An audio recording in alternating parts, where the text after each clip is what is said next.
এক লোককে এক গ্যাংস্টার বিল্ডিং থেকে নিচে ফেলে দিল। সবাই ভেবেছিল সে মারা গেছে। একটু পরেই তার মেয়ে তাকে বাঁচিয়ে দিল। সে গুন্ডাদের উপর চিৎকার করে বলল তার বাবাকে বিরক্ত করা বন্ধ করতে। এটা দেখে লোকটি বুঝতে পারলো যে মেয়েকে সে কিছুদিন আগে পাল্টে এনেছে সে কোনো সাধারণ মেয়ে নয়। আসলে এই মেয়েটি ছোটবেলা থেকেই জাদুর অভ্যাস করত। খুব সহজে সে একটি বড় মূর্তি উঠাতে পারত। মেয়েটির মা যখন বুঝতে পারলো মেয়ের শক্তি পুরোপুরি বিকশিত হয়েছে, তখন সে সিদ্ধান্ত নিল এখন তাকে তার বাবাকে খোঁজার জন্য পাঠানো দরকার। সে মেয়েটির গলায় একটি জেট পেন্ডেন্ট পরালো এবং বাবার ছবি দেখিয়ে বলল তাকে খুঁজতে বেরিয়ে পড়ো। সে যখনই অচেনা শহরে আসলো সে দেখলো একজন বৃদ্ধ মহিলার উপর একটি বিলবোর্ড এসে পড়ছে। মেয়েটি তাড়াতাড়ি দৌড়ে সামনে আসলো এবং ওই বিলবোর্ডকে থামিয়ে দিল। তারপর সে বিলবোর্ডটাকে আকাশে পাঠিয়ে দিল। বৃদ্ধ মহিলা তার এই সাহায্য পেয়ে অনেক খুশি হলো এবং তার নাতনির কথা মনে করতে লাগলো যে 7 বছর আগে হারিয়ে গিয়েছিল। আসলে এই বৃদ্ধ মহিলার একটি ছেলে ছিল যার একটি মেয়ে 7 বছর আগে রহস্যময়ভাবে হারিয়ে গিয়েছিল। ওই দুর্ঘটনার পর তার ছেলে গভীরভাবে শোকাচ্ছন্ন হয়ে পড়েছিল। বৃদ্ধ মহিলা যখন জানতে পারলো মেয়েটি অনাথ, তখন তাকে দত্তক নেওয়ার সিদ্ধান্ত নিল।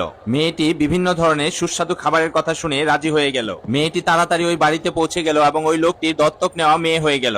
এখন মেয়েটি প্রতিদিন সুস্বাদু খাবার খেত। এটা দেখে তার বাবাও খেতে শুরু করে। একদিন লোকটি বিজনেসের ব্যাপারে তার পার্টনারের সাথে কথা বলতে গেল, কিন্তু তার শত্রুরা তাকে আটকে ফেললো এবং তাকে সাইন করার জন্য চাপ দিল, কিন্তু একরোখা লোকটি সাইন করলো না, যে কারণে গুন্ডারা তাকে বিল্ডিং থেকে নিচে ফেলে দিল। কিন্তু সৌভাগ্যবশত তার মেয়ে সেখানে পৌঁছে গেল এবং তাকে বাঁচিয়ে দিল। দর্শক, আজকের ভিডিওটি ভালো লাগলে অবশ্যই লাইক, কমেন্ট এবং শেয়ার করে দেওয়ার অনুরোধ রইল।